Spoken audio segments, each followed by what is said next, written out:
Hello po, ngayong araw ay magbabalat ako ng pinya. Oh, this is 6 dirhams. Actually, hindi naman mahirap magbalat ng pinya. Pero may mga iba na nahihirapan sila magbalat ng pinya na manuman. Kaya gumagamit sila ng niro-rotate peeler. Parang hindi siya masyadong pero okay lang.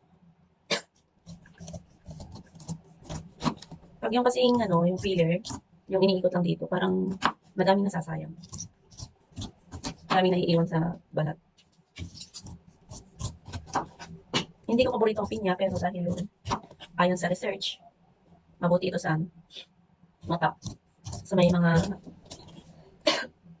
sa may floaters sa mata. Kasi may floaters ako. May isang buwan na hindi pa natatanggal. Mawawala.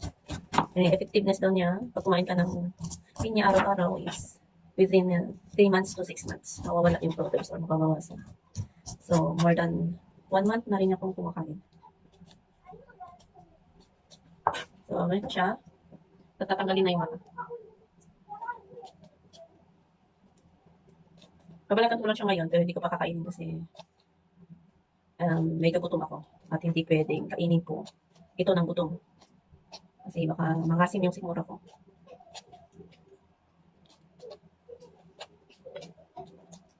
So, ganito lang siya.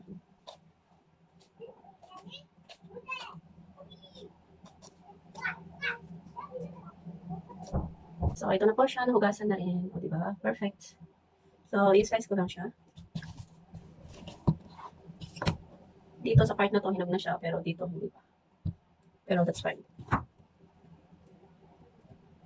Uy. Sa tanggalin sa gitna. Yung matigas. Ayan.